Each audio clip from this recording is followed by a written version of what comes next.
وہ عادی دنیا کے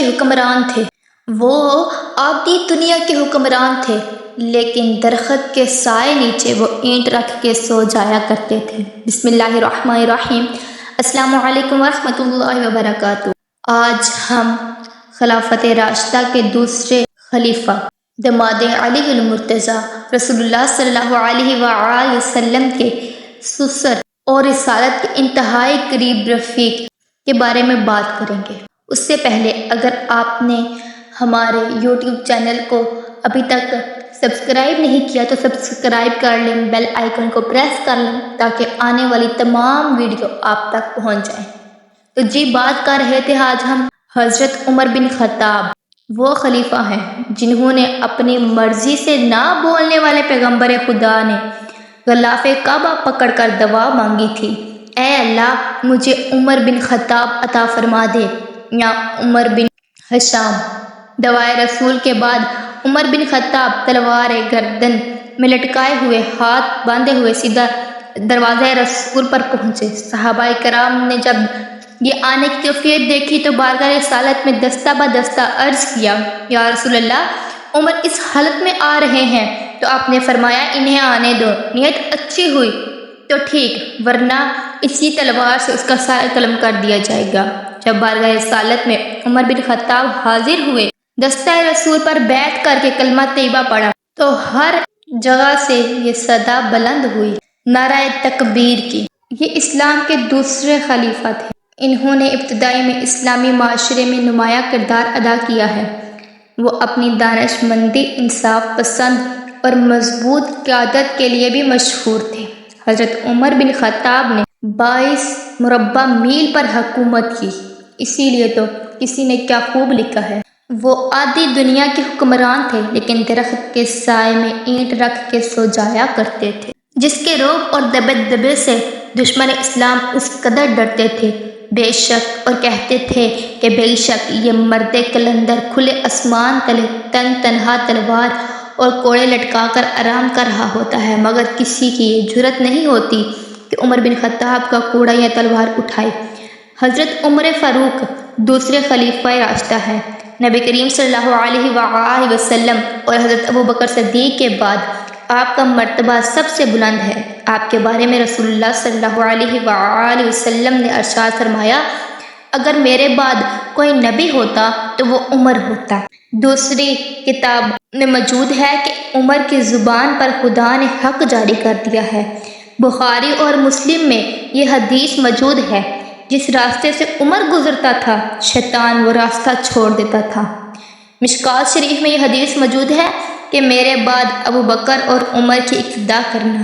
آپ نے ہجرت نبوی کے کچھ عرصہ بعد 20 افراد کے ساتھ اعلانیہ مدینہ کو ہجرت کی۔ آپ نے تمام غزوات میں حصہ لیا اور 634 میں خلافت کے منصب پر فائز کیے گئے۔ 644 تک اس عہد پر کام کیا۔ آپ کے دور خلافت میں اسلامی سلطنت کی حدود 22 لاکھ مربع میل تک پھیلی ہوئی تھی۔ آپ کے انداز حکمرانی کو دیکھ کر ایک غیر مسلم یہ کہنے پر مجبور ہو گیا، اگر عمر کو 10 سال خلافت کے اور ملتے تو دنیا سے کفر کا نشان مٹ جانا تھا۔ حضرت عمر کا زمانہ خلافت اسلامیہ فتوحات کا دور تھا۔ اس میں 2 بڑی طاقتوں ایران روم کو شکست دے کر ایران، عراق اور شام کو اسلامی سلطنتوں میں شامل کیا گیا۔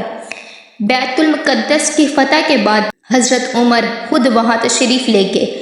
حضرت عمر کا مشہور قول یہ ہے کہ اگر دریائے فرات کے کنارے ایک کتا بھی پیاسا مر گیا تو عمر سے پوچھا جائے گا۔ اس قدر خوف خدا رکھنے والے راتوں کو جاگ کر رعایا کی خدمت کرتے، اور جس کی زبان سے نکلے ہوئے الفاظ کی تائید میں سورہ نور کی آیت مبارکہ نازل ہونا، جس نے اپنے اسلام کی قبولیت پر اعلان کیا کہ جس نے بچوں کو یتیم کروانا ہے وہ آ جائے، جس نے بیوی کو بیوہ کروانا ہے وہ آ جائے، جس نے ماں باپ کی کمر جھکانی ہے وہ آ جائے، آنکھوں کا نور گم کروانا ہے وہ آ جائے۔ عمر نے محمد صلی اللہ علیہ وآلہ وسلم کی غلامی کا دعویٰ کر لیا ہے۔ آج سے اعلانیہ اذان اور نماز ہوا کرے گی، جس کے اسلام میں داخل ہونے سے آج ہم مسجدوں میں اذانیں دے رہے ہیں، جس کی برکت سے ہم آج مسجدوں میں اذانیں دے رہے ہیں۔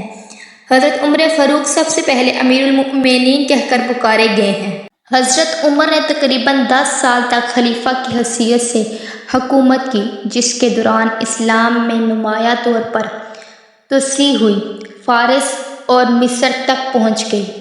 ان کے دور حکومت میں انصاف، انتظامی اصطلاحات اور اسلامی اصولوں کی سختی سے پابندی کی جاتی تھی۔ آپ نے حکومت کے لیے بہت سارے کام کیے، جن میں آپ نے پولیس کا محکمہ قائم کیا، جیل خانہ بنوایا، جلا وطنی کی سزا کو متعارف کروایا، سن ہجری کی زراعت سے فروغ کے لیے نہریں کھدوائیں۔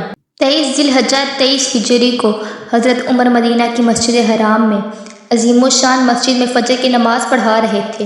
نماز کے دوران ایک فارسی غلام ابو لولو، جسے ابو لولو بھی کہا جاتا ہے، اپنے کپڑوں میں چھپا ہوا خنجر لے کر آیا، حضرت عمر کے پاس پہنچا۔ ابو لولو حال ہی میں اسلام قبول کرنے والا تھا، لیکن اس نے مسلمانوں کے خلاف ذاتی رنجش رکھی۔ ابو لولو نے اچانک حضرت عمر پر حملہ کیا، ان کے سینے اور پیٹ میں کئی وار کیے۔ مسجد میں موجود دیگر نمازی بشمول رسول اللہ صلی اللہ علیہ وآلہ وسلم کے صحابہ ابو لولو کو پکڑنے کے لیے دوڑے۔ اس کے بعد ہونے والی جدوجہد میں کئی دوسرے لوگ بھی زخمی ہوئے۔